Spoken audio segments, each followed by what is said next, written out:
The silent advance.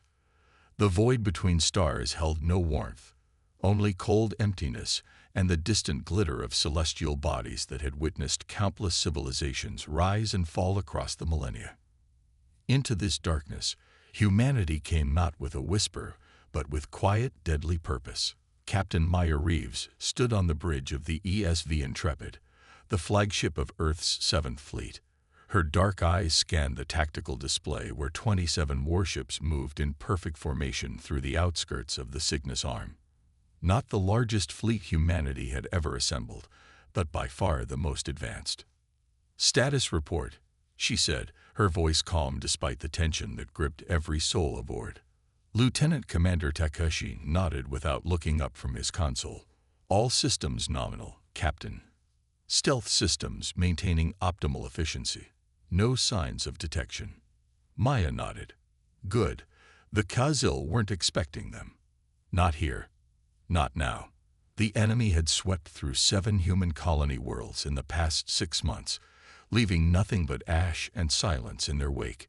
Each planet's distress call had been the same: strange vessels appearing without warning, unleashing weapons of unimaginable power, then disappearing as quickly as they came. Billions dead, entire civilizations erased. Earth had finally had enough. "Dr. Okafor," Maya called to the fleet's chief scientist, who stood anxiously near the rear of the bridge. "Are you certain your calculations are correct?" The scientist stepped forward, his lanky frame seeming too fragile for the weight of responsibility he carried. "Yes, Captain. Based on the attack patterns and quantum residue left at each colony world, I'm 97% confident the Kazil homeworld is in this sector. The energy signatures are unmistakable." Maya studied the star chart. If Okafor was right, they were about to bring the fight directly to an enemy no human had ever seen face to face. "This isn't about revenge," she reminded her crew, though partly she was reminding herself. "This is about survival. Humanity doesn't have the luxury of playing defense anymore." She remembered the briefing from Fleet Admiral Chen 6 weeks ago. The grim faces of Earth's military leadership as they reviewed footage from New Harmony, the latest colony to fall. Children's toys scattered in empty streets, meals abandoned mid-preparation. No bodies, just emptiness, as if humanity had been erased with surgical precision. 3 minutes to target coordinates," announced Lieutenant Rodriguez from the navigation station. Maya straightened her uniform and took a deep breath. "Bring all weapon systems to standby. Maintain stealth protocols until my mark." Across the fleet, 9,000 men and women prepared for battle. Not conscripts or draftees. Every person aboard had volunteered after losing someone to the Kazil attacks. They were humanity's answer to an existential threat: skill, determination, and carefully controlled rage. 1 minute, Captain." Maya touched the small pendant beneath her uniform, her daughter's first star chart drawing, preserved in resin. Emma had been on New Harmony with Maya's parents when the Kazil came. Dropping from FTL in 5, 4, 3, 2, 1. Reality shimmered and lurched as 27 warships simultaneously decelerated to sublight speed. Before them stretched a massive asteroid field surrounding a dying red giant star. "Sensors at maximum," Maya ordered. "Find May. Contact." Takashi's voice cracked with tension. Multiple signatures detected within the asteroid field, matching known Kazil energy profiles. The tactical display updated, revealing dozens of alien vessels nestled among the larger asteroids. Some appeared to be mining the rocky bodies, while others maintained patrol patterns around the perimeter. "They've built an outpost here," Okafor whispered. "Not their homeworld, but a forward operating base." Maya studied the enemy deployment. The Kazil ships were elongated, asymmetrical constructs that resembled massive insects, with multiple protruding appendages housing weapon systems. According to the limited intelligence gathered from previous encounters, each vessel possessed firepower equivalent to 3 human ships of similar size. "Have they detected us?" she asked. Takashi checked his readings. "Negative, Captain. Their active sensors are focused inward toward the star. I don't think they're expecting company. Maya felt a cold satisfaction. For once, humanity would be the unexpected visitors bringing destruction. Tactical assessment, she demanded. Commander Vega, the fleet's tactical officer, highlighted several points on the display. Their vessels appeared to be in standard resource collection formation. Minimal defensive posture. We count 47 combat-capable ships, but only 8 are currently at battle readiness. If we strike now, we can eliminate at least 20 before they organize a response. Maya considered their options. A direct assault would yield immediate results, but potentially allow some enemies to escape and warn their homeworld.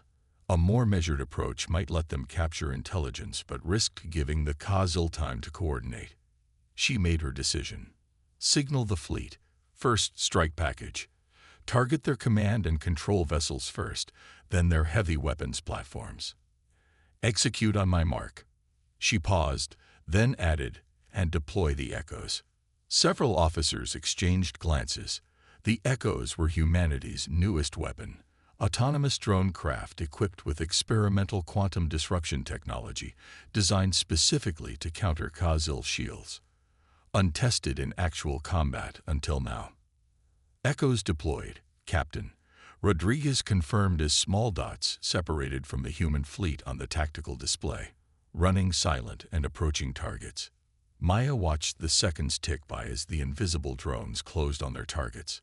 This moment, this single command, would reveal whether humanity had a fighting chance or was simply postponing extinction. All ships, weapons hot. Break stealth on my mark. She took one final breath. 3, 2, 1. Mark. The void erupted with light as 27 human warships simultaneously dropped their stealth fields and opened fire. Accelerated tungsten rounds, plasma torpedoes, and focused beam weapons lanced across space toward the unsuspecting Kazil vessels. The enemy's reaction was immediate but disorganized. Shields flickered to life around some ships, while others attempted evasive maneuvers. Several smaller vessels were caught completely unprepared, rupturing into expanding clouds of debris as human weapons found their marks. Echo impact in 5 seconds, called Takashi. The Echoes, now within meters of their targets, activated their quantum disruption fields. Where they touched Kazil shields, reality itself seemed to warp. The alien defensive barriers didn't so much fail as simply cease to exist in localized areas, allowing follow-up weapons to strike directly at hull plating. Multiple confirmed kills, Vega reported, unable to keep a note of savage satisfaction from his voice. 14 enemy vessels disabled or destroyed. No casualties on our side yet. Maya watched the tactical display, looking for patterns in the enemy response. The Kazil were adapting quickly, reorganizing their surviving ships into a defensive formation around what appeared to be a central command vessel, a massive structure nearly 3 times the size of the Intrepid. They're transmitting, Rodriguez announced. Wideband signal. Could be a distress call. Jam it, Maya ordered immediately. Use the full electronic warfare suite. I don't want a single photon escaping this system. The human fleet pressed forward, maintaining the initiative. The element of surprise had given them a tremendous advantage, but Maya knew it wouldn't last. Already, the surviving Kazil vessels were coordinating more effectively, focusing their strange crystalline beam weapons on the flanks of the human formation. The Intrepid shuddered as an enemy shot glanced off its forward shields. Minimal damage, reported Chief Engineer Kovic over the comm. Shields holding at 92%. Maya nodded. Concentrate fire on their command vessel. Let's cut the head off this snake. The human fleet adjusted, bringing their heaviest weapons to bear on the central Kazil ship. For several moments, the alien vessel's shields held against the onslaught, shimmering with prismatic energy that bent incoming fire away from vital systems. Echo Group 2, converge on the command vessel, Maya ordered.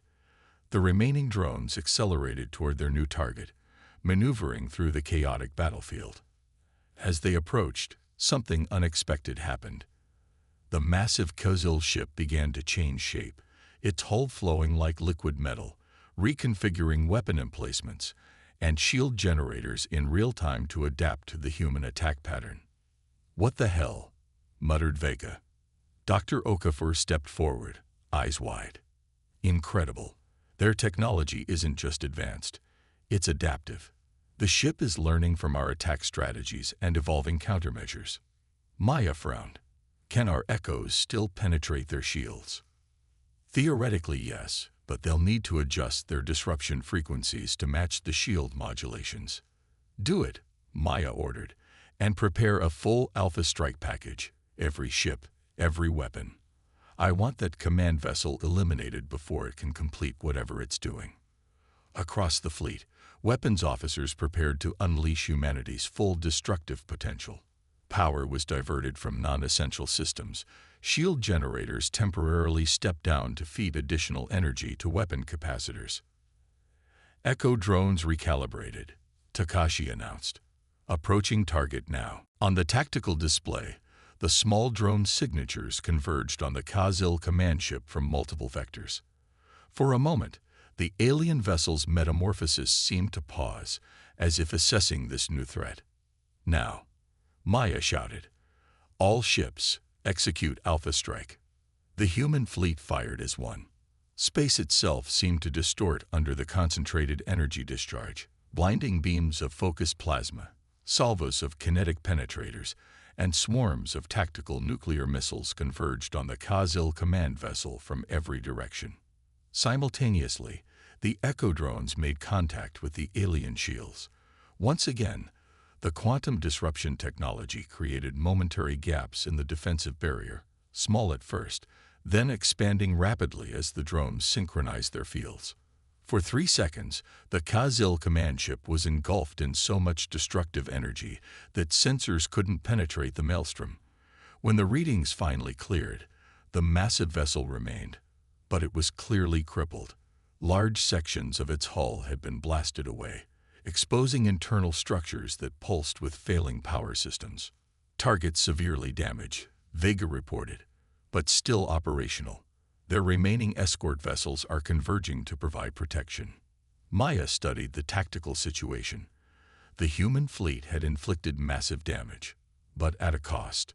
Shield strength across all ships was reduced from the power required for the Alpha Strike. They would be vulnerable if the remaining Kozil forces launched a coordinated counterattack. "Begin Phase 2, she ordered. "Wolf pack formations. Break them into isolated groups and eliminate them one by one." The human fleet split into 5 tactical groups, each targeting a different cluster of enemy vessels. The Kozil, still reeling from the devastating attack on their command ship, struggled to maintain cohesion. As the battle continued, Maya noticed something strange on the sensors. The damaged Kozil command vessel was consuming nearby asteroids, literally pulling them in and absorbing their mass. "It's repairing itself," Okafor said, amazement and horror mixing in his voice. "Using raw materials to regenerate damaged systems." Maya made an instant decision. "All forces disengage from current targets and converge on the command vessel. We need to finish it now before it recovers." The human fleet responded with practiced precision, breaking off from individual engagements and reforming for a concentrated assault. The Kozil escorts attempted to intercept, but most were too damaged or out of position to effectively protect their flagship.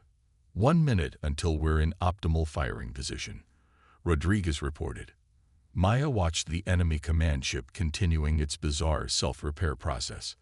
Already, some of the massive hull breaches were closing as the absorbed asteroid material was converted and integrated into the ship's structure. "We won't get another chance at this," she told her crew. "Prepare all remaining Echo drones for simultaneous deployment. Target their power core." The final moments before engagement stretched into eternity. Maya could feel the weight of billions of human lives resting on this single engagement.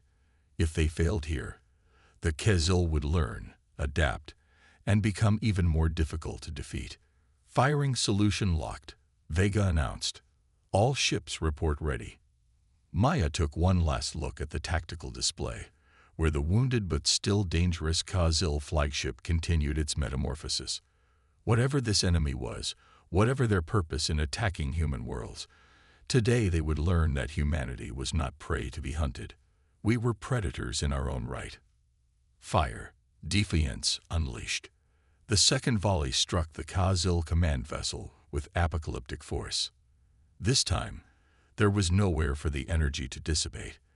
The Echo drones had created a perfect lattice of quantum disruption fields around the alien flagship, containing the destructive force of 27 warships' combined firepower within a collapsing bubble of distorted spacetime. For a moment that stretched into infinity, the massive ship seemed to implode, folding inward upon itself as though being crushed by an invisible hand. Then, with a silent flash that temporarily blinded all optical sensors, it detonated. The explosion rippled outward in concentric waves of energy that washed over the battlefield, temporarily disrupting communications across both fleets. "Report," Maya demanded as soon as the Intrepid's systems stabilized. "Command vessel destroyed," Vega confirmed, his voice tight with constrained emotion.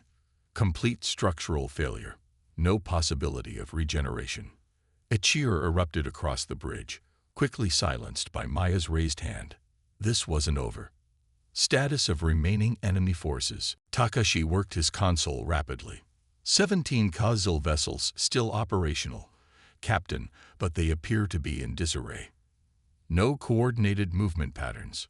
Some are actually retreating. Maya narrowed her eyes. In all previous encounters, the Kazil had fought to the last ship, never showing any indication of self-preservation instinct. This was new behavior. "Keep our forces at combat readiness," she ordered. This could be a trap. As the human fleet regrouped, something unexpected appeared on the long-range sensors. A distortion in space, similar to an FTL exit point, but somehow different, forming at the edge of the asteroid field. "Unknown spatial anomaly detected," Rodriguez reported. "Energy signature doesn't match known Kazil FTL patterns." "More reinforcements?" Vega asked. Dr. Okafor studied the readings, his expression shifting from concern to fascination. "I don't think so. This is something else entirely. The quantum harmonics are completely different from anything we've seen from the Kazil." The anomaly expanded, forming a shimmering aperture in the fabric of space. Through it emerged a single vessel, smaller than the human warships, its hull composed of what appeared to be interlocking crystalline plates that refracted light in hypnotic patterns. "Defensive positions," Maya ordered immediately. "All ships prepare for potential hostile contact." The mysterious vessel made no aggressive moves, however. It simply drifted forward slowly, positioning itself between the human fleet and the scattered Kazil forces. "We're receiving a transmission," Rodriguez announced, surprise evident in his voice. "It's broadcasting on standard human communication frequencies." Maya exchanged a glance with her officers. How would an unknown alien vessel know Earth's communication protocols? "Put it through," she decided. "Full defensive scanning during transmission." The bridge speakers crackled briefly before a voice emerged, strangely melodic, with an almost musical quality to its speech patterns, yet perfectly understandable. "Humans of Earth Fleet, we are the Kilarai. We have observed your conflict with the Harvesters. Your victory was unexpected." Maya stepped forward. "This is Captain Maya Reeves of the Earth ship Intrepid. Who are you, and what is your interest in our engagement with the Kazil?" A pause, then, "The designation Kazil is unknown to us. We call them the Harvesters. They have plagued this galaxy for millennia, consuming worlds and civilizations to fuel their endless expansion. Few have successfully opposed them. None have destroyed a Nexus vessel as you have done today." The implications were staggering. If these Kylorai had been observing the battle, why hadn't they been detected? And if the Kazil or Harvesters had been active for thousands of years, how many civilizations had already fallen before humanity encountered them? "What do you want from us?" Maya asked directly. "To understand," came the reply. The harvesters adapt. They learn. They evolve countermeasures to any technology used against them. Yet your weapons penetrated their defenses. This has not happened in 7,000 cycles. Dr. Okafor stepped closer to Maya, keeping his voice low. Captain, this could be an unprecedented opportunity. If another species has been fighting these harvesters for millennia, imagine what we could learn from them. Maya nodded slightly, but kept her focus on the mysterious newcomers. We developed our weapons specifically to counter the Kazil after they attacked our colonies without provocation. If you have information about them, we're willing to discuss an exchange of knowledge. Another pause, longer this time. When the Kailarai voice returned, it seemed more measured, more formal. We propose a direct interface, your vessel and ours. A council of understanding. We offer knowledge of the harvester's origin, purpose, and weaknesses. In exchange, we seek understanding of your quantum disruption technology. Maya considered the offer carefully.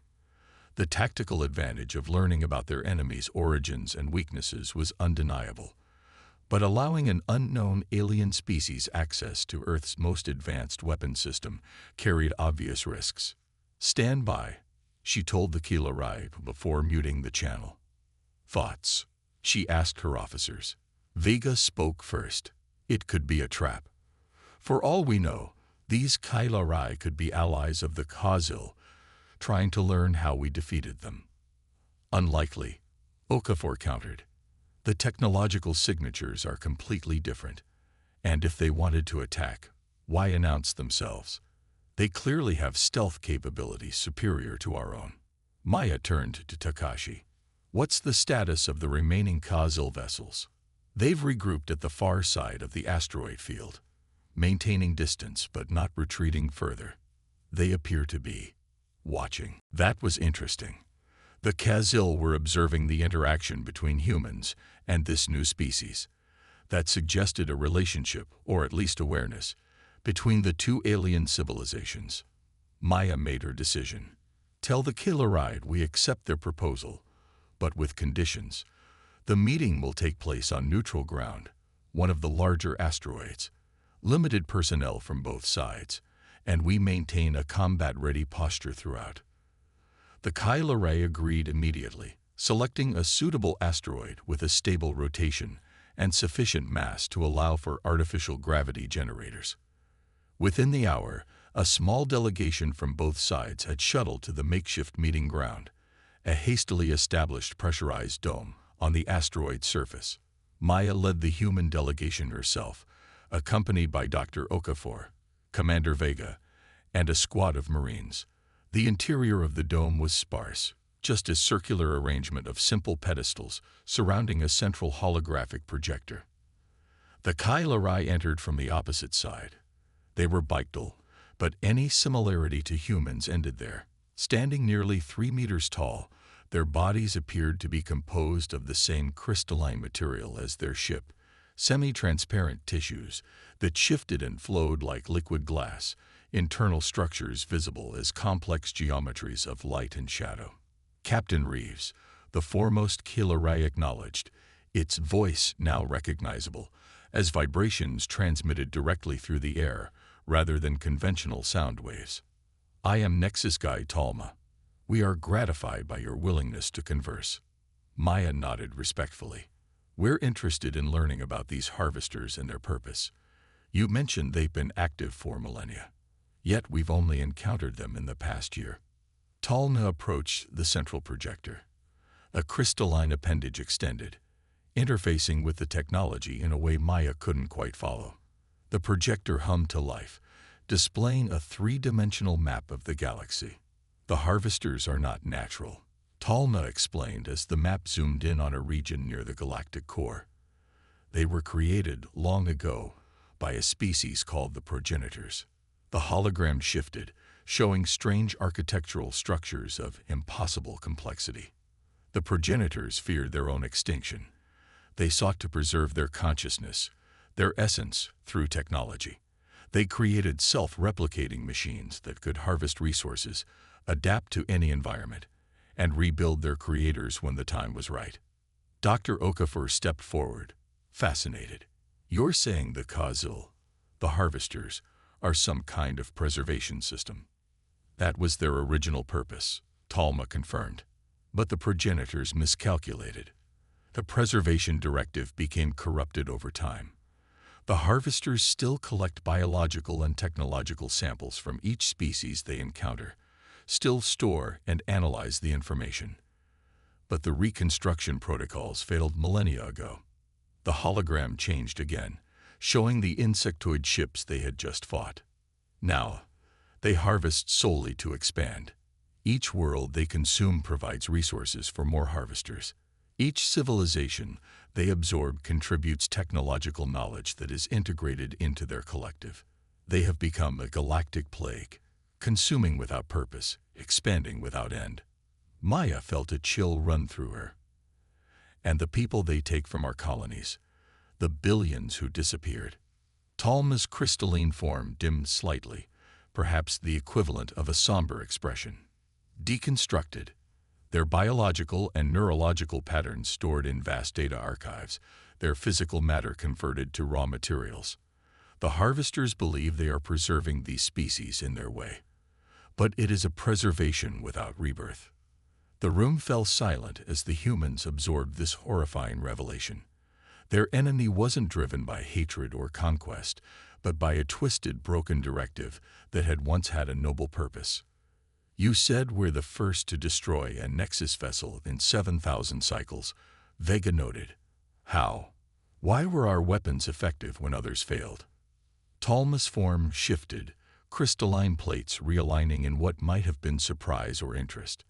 Your quantum disruption technology operates on principles the harvesters have not encountered before. Their adaptive capabilities are formidable, but they can only adapt to known physical laws and technologies. Your approach, creating localized domains where standard physical constants temporarily fluctuate, represents a paradigm they have no framework to counter. Dr. Okafor nodded excitedly. The echo drones. They don't actually attack the shields directly. They alter the underlying quantum fields that allow the shields to function in the first place. Precisely, Talma confirmed. This is why we seek understanding of your technology. The Kylarai have fought a defensive war against the harvesters for millennia, preserving our worlds through stealth and misdirection. Never have we possessed a weapon capable of destroying a Nexus vessel. Maya considered this carefully. And what would you offer in exchange for this technology? Talma's form brightened. Knowledge. Coordinates of all known harvester outposts and processing centers. Detailed analysis of their sensor capabilities, allowing your ships to better evade detection. And most critically, the location of their central archive. The hologram shifted again, displaying a massive structure unlike any harvester vessel they had encountered, a perfect sphere surrounded by concentric rings of smaller structures, all orbiting a neutron star. The central archive contains the sum total of all harvester knowledge, including the biological and technological data from every species they have ever consumed. It is their most heavily defended installation. No non-harvester vessel has ever approached within a light-year of its location and returned. Maya studied the projection with intense focus. And why would we want to attack this fortress? Because, Talma explained, the central archive contains the original progenitor control codes. With these, it would be theoretically possible to issue a galaxy-wide shutdown command to all harvester vessels simultaneously. The implications were staggering. Not just a tactical victory, but a complete end to the harvester threat in a single stroke. Commander Vega leaned toward Maya. Captain, if this information is accurate, it could save billions of lives across multiple worlds. Maya nodded, but her military training demanded caution. And if we provide you with our quantum disruption technology, what assurance do we have that the Kylarai won't become the next threat we have to face? Talma's crystalline body pulsed with soft light, a reasonable concern. The Kylarai do not seek expansion. We are observers, archivists, preservers of knowledge. We have watched thousands of young species rise and fall. Those that survive the harvesters typically destroy themselves through their own aggression. The alien shifted, projecting a new hologram, this one showing Earth from orbit. Humanity is unique in our experience. You possess the necessary aggression to fight, yet temper it with reason. You develop weapons of immense destructive potential, yet establish ethical frameworks to govern their use. You are, perhaps, what the progenitors hoped to become before their fear led them to create the harvesters. Maya exchanged glances with her team. The Kellerai were clearly advanced far beyond human technology, yet they had not intervened in the harvester attacks until now. Their motivations remained opaque. "I need to consult with my superiors," Maya finally said. "This decision goes beyond my authority as fleet commander." "We understand," Talma responded. "Time is a luxury rarely afforded in conflicts with the harvesters, but we must caution. The destruction of the Nexus vessel here will not go unnoticed. Other harvester fleets will investigate. Their collective will adapt. The tactical advantage your technology currently provides will diminish with each encounter." As if to emphasize this point, the tactical officer's communicators chimed simultaneously. Vega checked his display, then looked up sharply. "Captain, the remaining harvester vessels are moving. They've broken orbit and are accelerating toward the outer system edge." Maya frowned. "They're retreating?" "No," Talma interjected, crystalline form pulsing with what might have been alarm. "They are summoning. The destruction of a Nexus vessel triggers an automatic distress protocol. All nearby harvester fleets will converge on this location." The meeting concluded quickly after that revelation. Back aboard the Intrepid, Maya faced a critical decision. The human fleet had achieved a historic victory, but they had also inadvertently summoned a potentially much larger enemy response. The information from the Kellerai suggested both tremendous opportunity and grave danger. "Options," she demanded as her senior staff assembled in the tactical room. "We should withdraw immediately," Vega argued. "Return to Earth space with the intelligence we've gathered and prepare a larger force to deal with the harvester response." "That leaves the initiative with the enemy," countered Rodriguez. "If what the Kellerai say is true, the harvesters will adapt to our quantum disruption technology with each encounter. Our best chance is to press the advantage while we have it." Dr. Okafor studied the data transmitted by the Kellerai. The coordinates they've provided for the central archive place it approximately 30 light-years from our current position. With our FTL capabilities, we could reach it in under a week and face a fortress that's never been breached with a fleet that's already seen combat. Vega shook his head. "That's suicide." Maya considered the tactical display, where the retreating harvester vessels were now approaching the system's edge. Soon, they would be beyond tracking range. "You're both right," she finally said. "We can't afford to surrender the initiative, but we also can't assault their central stronghold with our current forces." She straightened. "Decision made. We'll divide the fleet. The majority will return to Earth with all the intelligence we've gathered. A smaller group will follow the retreating harvesters, maintaining stealth to track their movements and gather additional intelligence." "And the Kellerai offer?" Okafor asked. "Do we share the Echo drone technology?" Maya considered this carefully. The Kellerai had provided valuable intelligence, but their true motives remained unclear. Yet if humanity faced an existential threat from the harvesters, they needed every ally they could find. "We'll provide them with limited technical specifications," she decided.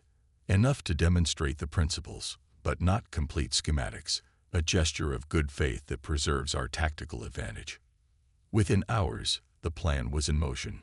16 ships of the fleet prepared to return to Earth, carrying the full battle recordings and the Kellerai intelligence. The Intrepid and 4 other vessels, equipped with enhanced stealth systems, would pursue the retreating harvesters to their next destination. Before the fleet separated, Maya recorded her final report for Earth Command. "We have engaged the enemy now known as the Harvesters and achieved a significant victory. However, this conflict has only begun. Today we learned that these attacks are not random, not meaningless. The Harvesters are the broken legacy of an ancient civilization's fear. automated systems continuing a mission long after their creators vanished. But in their mindless consumption, they made a critical error.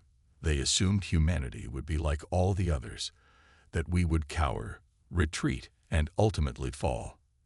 They did not understand what it means to threaten human worlds. They did not understand that humans do not surrender to fear. We convert it into resolve. The harvesters have harvested countless civilizations across millennia, but they have never faced humanity before. And if the intelligence we've gathered proves accurate, we now have the opportunity not just to defend our colonies, but to end this threat permanently. The next phase of operations has begun. Intrepid out. As the main fleet jumped to FTL, returning to Earth with news of humanity's first major victory against the cosmic threat, Maya stood on the bridge of the Intrepid, watching the distant signals of the retreating harvester vessels. "Plot pursuit course," she ordered. "Maintain maximum stealth protocols. Let's see where they lead us." Lieutenant Rodriguez nodded. "Course plotted, Captain. Pursuing at safe distance." Maya settled into her command chair, eyes fixed on the void ahead. The harvesters had existed for thousands of years, consuming civilizations and adapting to every weapon used against them. But they had never encountered humans before, never faced a species that combined technical innovation with sheer, stubborn defiance. The Intrepid slipped silently into the darkness, following humanity's most dangerous enemy deeper into unknown space. This was not the end of the war. It was barely the beginning. But for the first time in millennia, the harvesters had reason to fear.